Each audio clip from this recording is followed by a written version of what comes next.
We just hit 400,000 followers on Instagram, which is wild. And now we are actually beyond 450k, which is really wild. But indeed, this is the 400k Q&A, and I'm gonna be answering questions such as, how do I get people to notice my photos? How do I make photos more impactful? What's the hardest point in your career?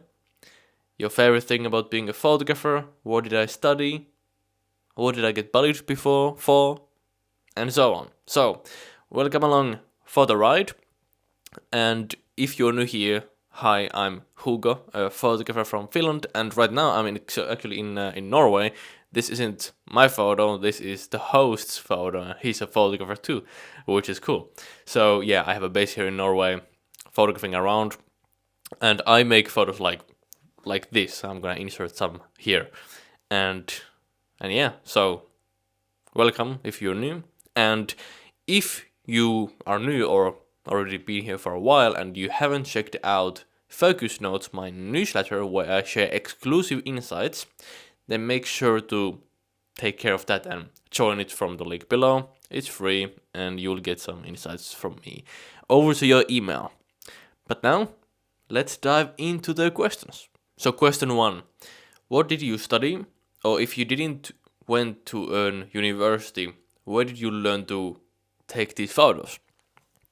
So I didn't go to university, very simply because I knew I wanted to be an entrepreneur. I want to have a lifestyle where I could travel around and make photos, and I'm so grateful this is the reality right now.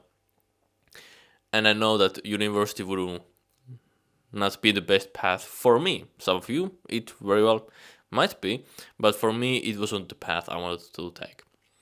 And before university, I had already got pretty good at photography, so I also kind of saw it somewhat pointless to even go to university for that. But even then, how often university teachers are teachers who are actually like incredible at photography and you really actually look after them? Not often. And so, what I did, I never wanted to learn from a professor. I always wanted to learn from a photographer that I actually looked up to. So what I did was I first started learning from YouTube, like in the absolute beginning. And then at some point I realized that YouTube isn't the way I want to learn. I want the knowledge more effectively and in a more fun and engaging way. And that's when I started investing into learning photography than from those ahead of me. So yeah, I just kept doing that, and of course then practicing the advice I have got from people ahead from me, and now we are here. So you don't need to go to school for this. You just I recommend learning from people ahead of you. Then, any interest in doing underwater photography? Maybe. I think it's a cool concept, and that would be something to try. It's a fascinating idea for sure, but I first need to get more used to diving because I don't think I have ever went diving, so I would need to do that first before doing actually underwater photography. But it's something that I want to try out one day, and I've had some ideas for photos where I would need to have some special equipment because I would be in the water. So I think one day that will happen. Then, how do I get people to notice my photos? I'm just starting out. So, it is down to two things. One is that you need to make great photos. If you make photos that don't stand out, you aren't gonna stand out, and people are not gonna necessarily notice your photos. I think that's fairly clear. So you first need to learn how to make photos that do stand out, what makes people get a reaction for your photos, and what really pops from the screen or from a physical book if you would show them, in that way. And Yeah, so that's the first thing. The second thing is that if you do want to showcase your photos on social media, you don't have to, but if you want to, then you need to understand how social media works. It's not anymore 2015 or 2017 where you could just slap photos in there and that's it. Now you actually need to understand how these platforms work and how to optimize everything. Like how do you get the algorithm on your side? How do you gain trust with the platform so it will distribute your work to other people? And you just need to learn what makes social media posts stand out.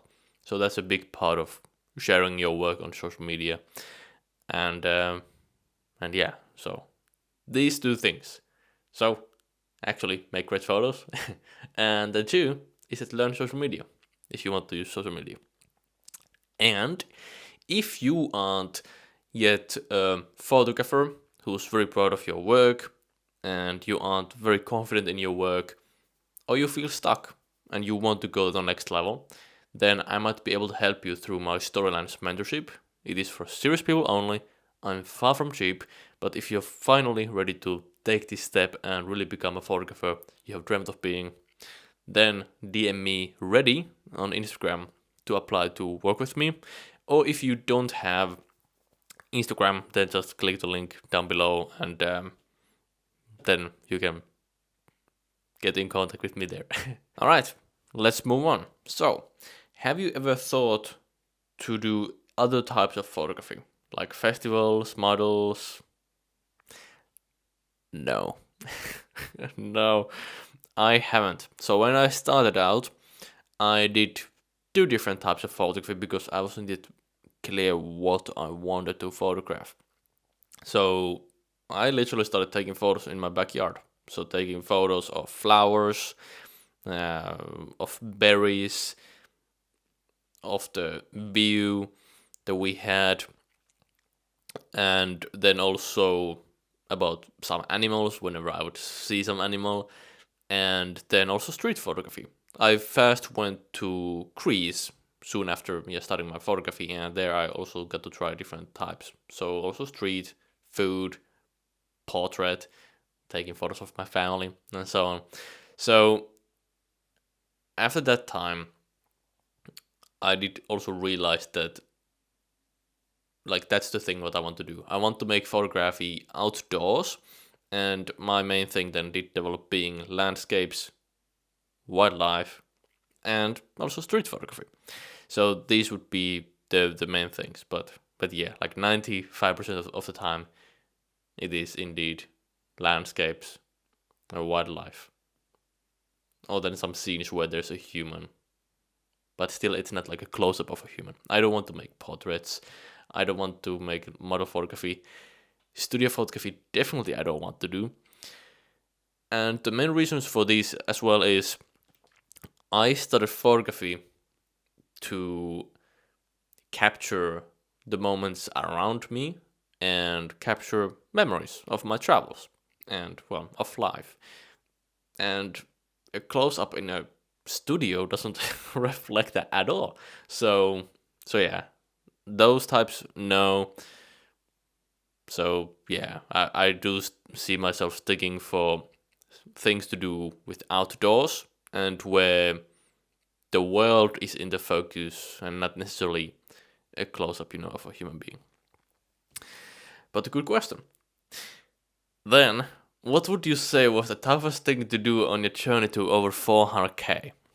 This is something I did think about for quite some time, and I mean, it's not an easy feat to do. It's not easy. I would say the singular most difficult thing in this journey has been trusting yourself and not listening to those around you. I have learned a lot regarding social media from people ahead of me, which did get me the skills to get over 400k. No way I would have got there without actually learning the skills required on top of photography. But then there's gonna be people around you who might have different standards. And they might say, especially if they are, family and so on, understandably, like they accept you as you are. So if I would go to someone, a loved one, and like it's like 10 p.m. and I'm still to post on Instagram, many of them would say like, yeah, it's okay, Hugo, just go to sleep, it's all right.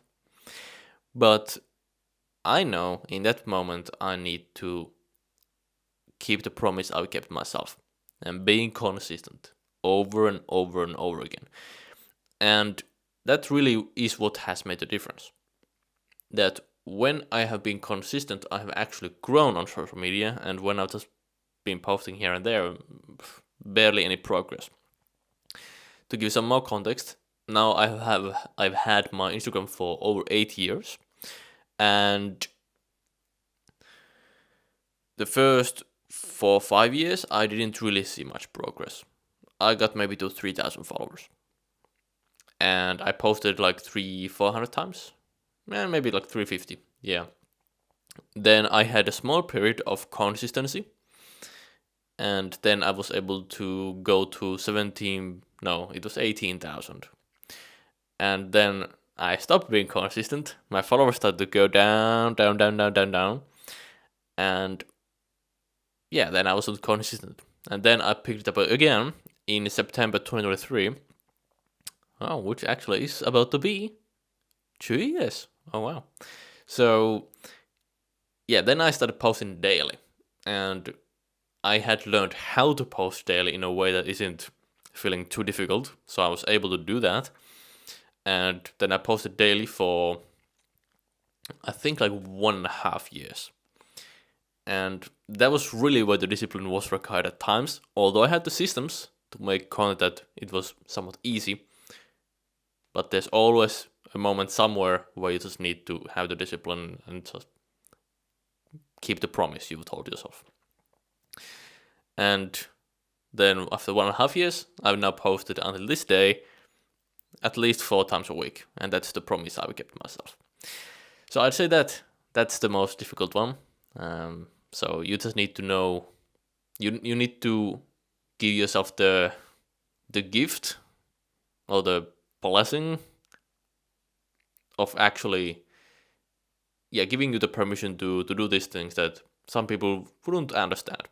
So yeah, it's definitely not something people understand when I post like at 11 p.m., but I need to keep the promise to myself. So I'd say doing this over many years has been a challenging thing. All right. Then, how do I make photos more impactful? This is a great question. So, what makes a photo impactful? First, you need to, learn that. So, what makes a photo impactful and how do you make that? Because it's a combination of, couple of things. One is how you frame everything, the scene in front of you, and then how do you edit the photo? These two things.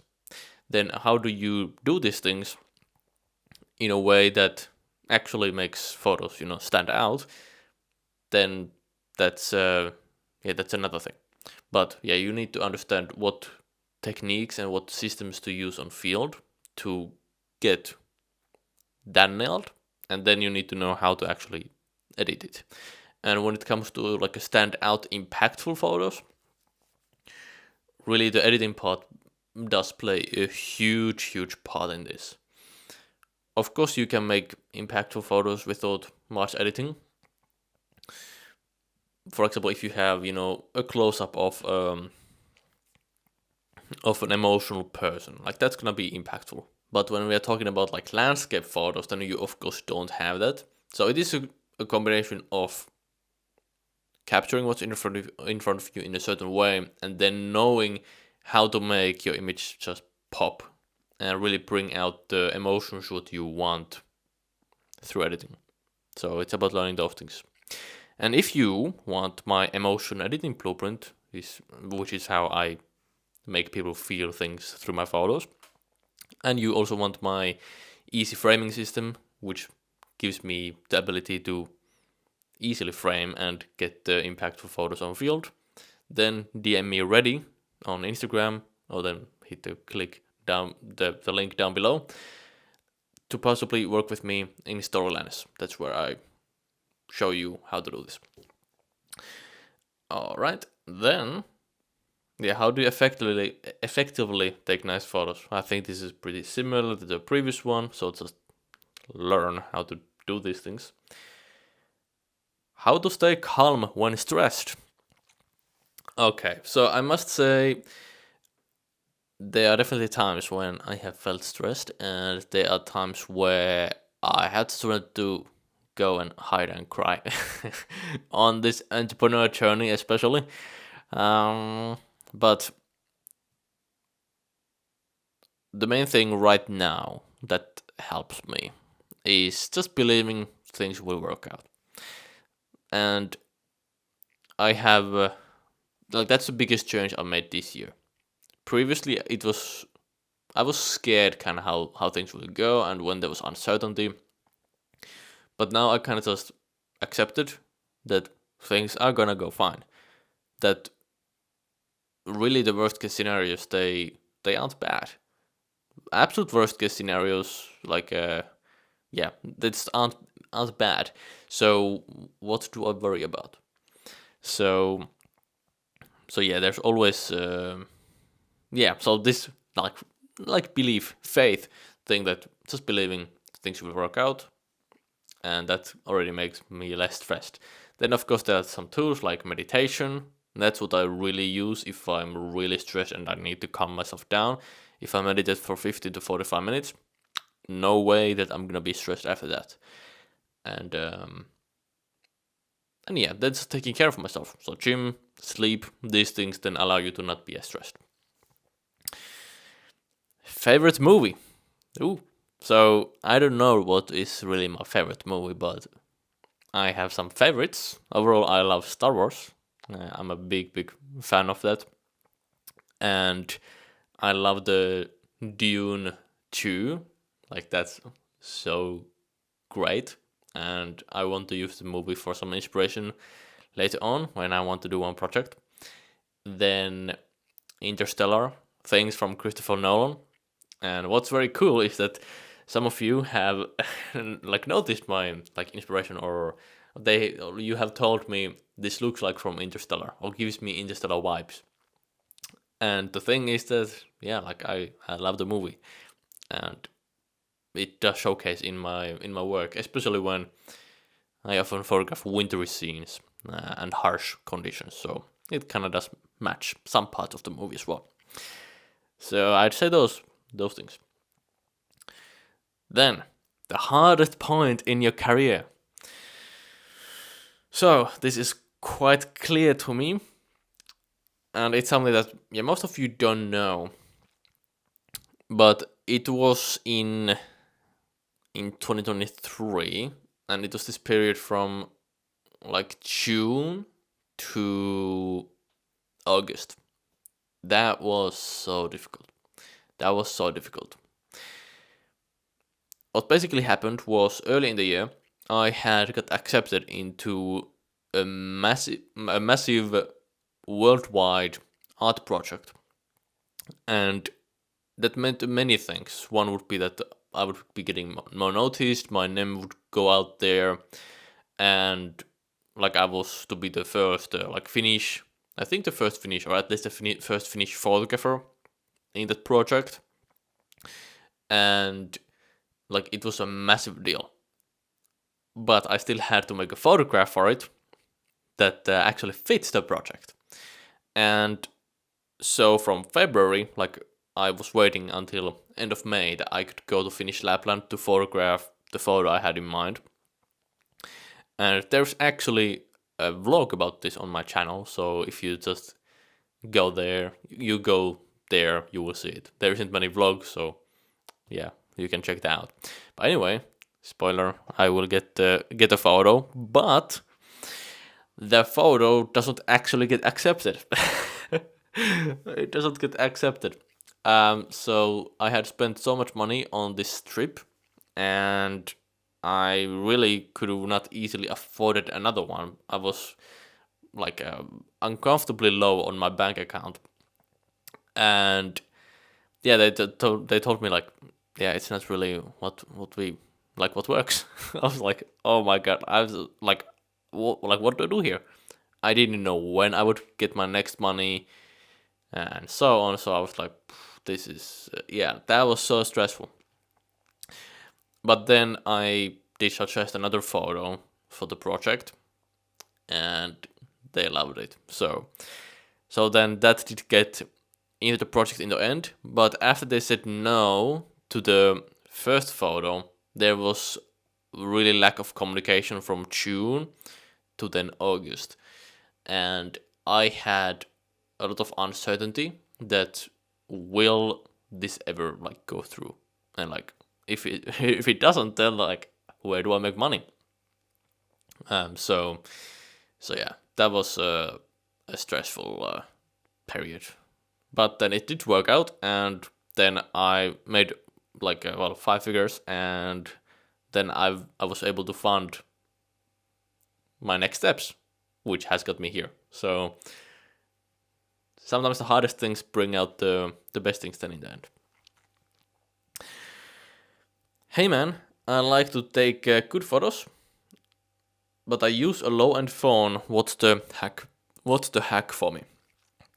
So my friend, if you're here for hacks, I want that you shut this off, because there isn't hacks. There isn't hacks that is gonna get you where you want. There isn't cheat codes. You need to put in the work. You need to go and learn certain things and then practice it. If I give you one hack, then it's not gonna change your photography. And there isn't one hack I can just give you without actually watching your photos, because what works for someone else is not gonna be the thing what you need. And this is where also the value of personalized guidance comes from. Somebody is able to see where you are and give you certain steps for you to do. But there isn't one hack, and I don't like that you use the word hack, because there's no way to hack this. There are processes, frameworks that are gonna allow you to move faster, but you still need to put in the work. Your favorite thing of being a photographer? I will give you two. So one is that I get to travel. I mean, being a photographer allows me to travel, which is what I've always wanted to do, to travel, to see the world, and that is just really cool. And now I like more like slow travels.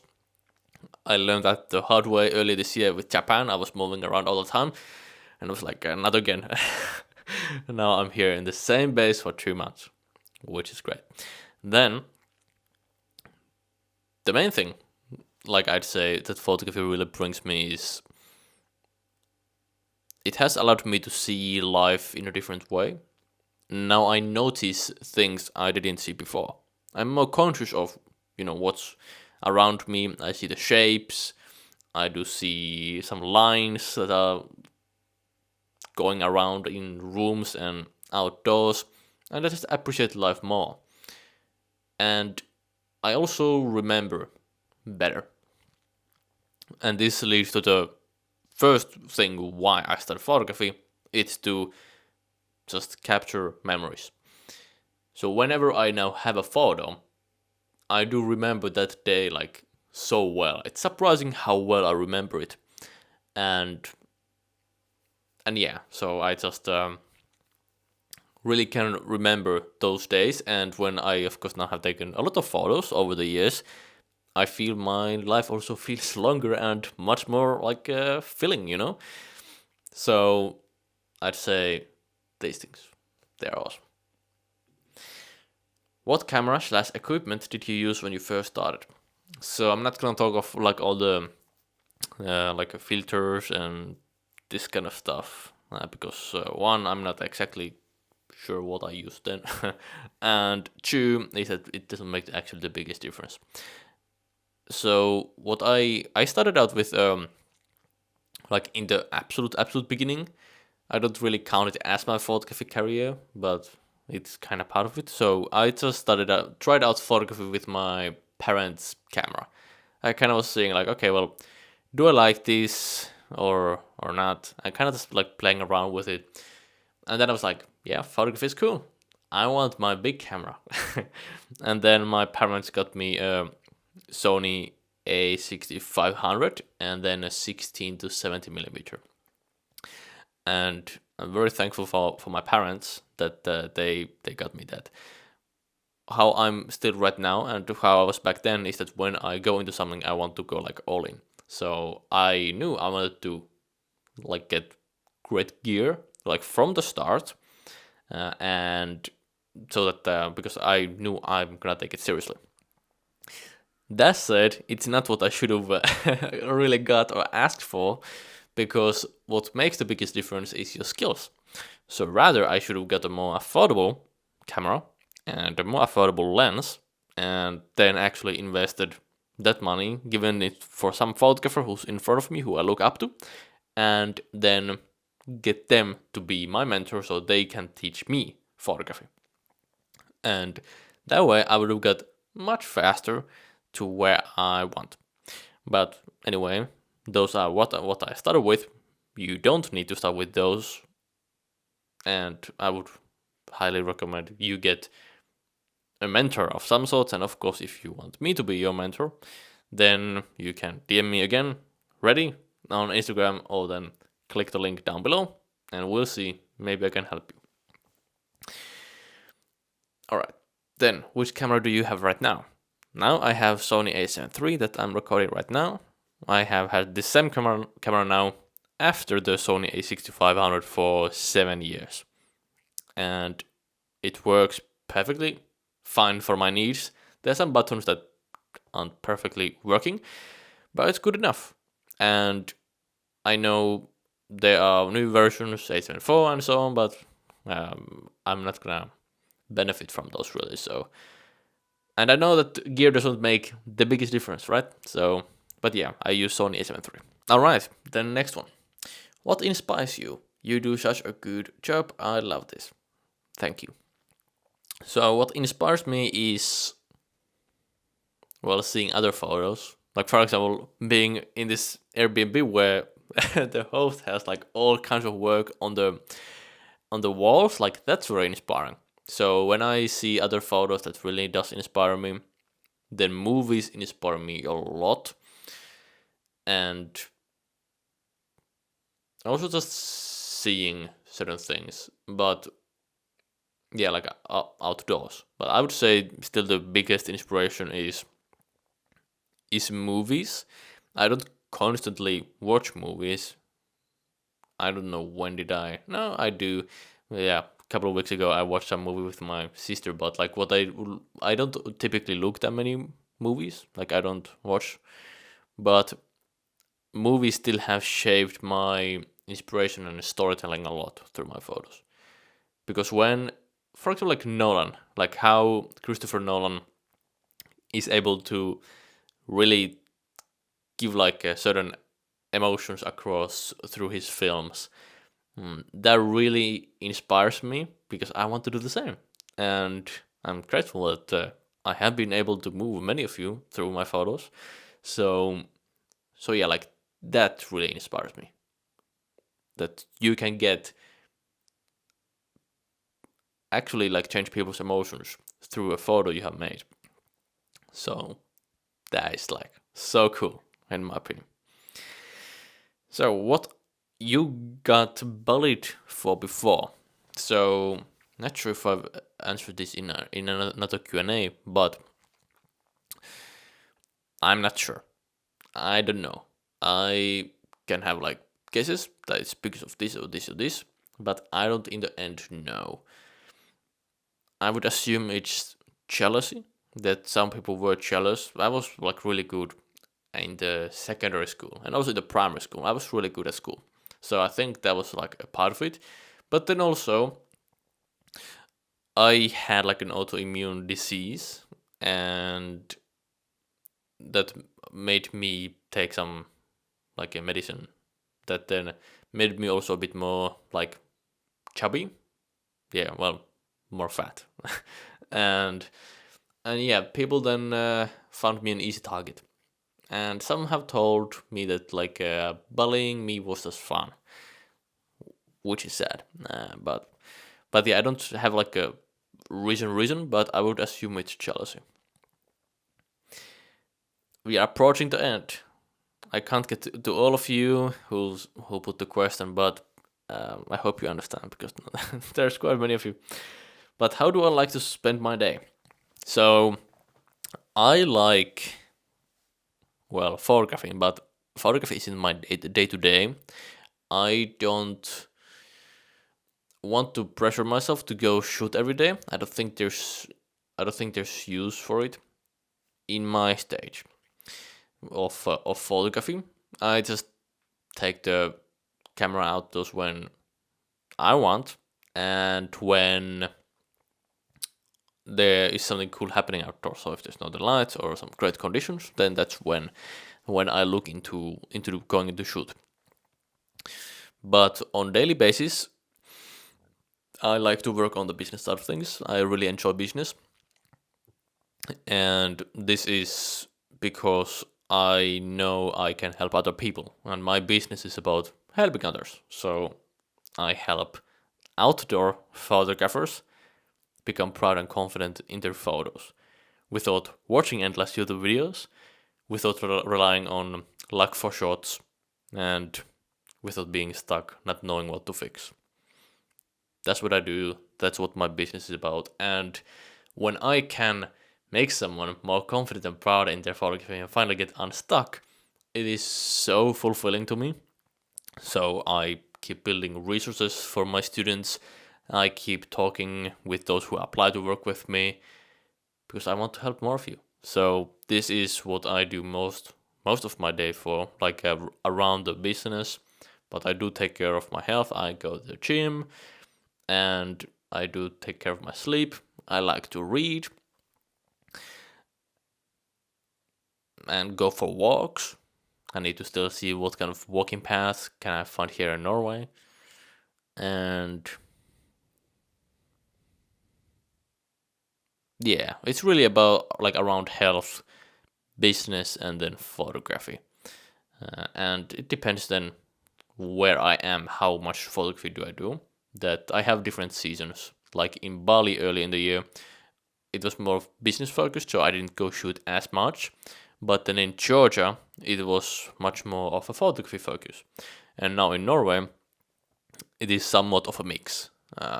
Because all the time there isn't northern lights, which what I want to photograph, and sometimes there is. So like last night I was chasing, I didn't see them. The night before I was chasing, and I saw them. So it's a combination of these things.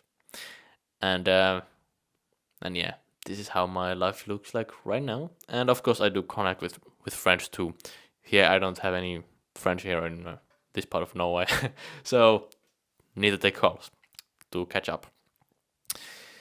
And yeah, do you have other passions besides photography? Well, the business and traveling, getting to know cultures. That's really cool. And then the last question, which was interesting, is that, bro, do you see them and capture the photo, or feel them and capture the photo? So yeah, do I see a photo first and then capture it, or do I feel them and capture it? So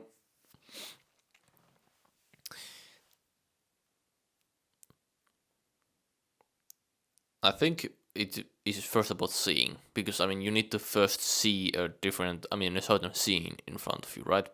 If you don't see anything, then you might not get the emotional reaction of the scene. For example, if you're photographing a monkey, or like a monkey is in front of you, but if you don't see the monkey, then you won't get the emotional reaction of the monkey. So I feel you first need to see, and then the emotion will come to you. But then there are different cases as well. Sometimes I don't see a photograph on field and then make a photo based on that, but rather I plan it. So I do have an emotion, a story in my mind, like, okay, I want to do this.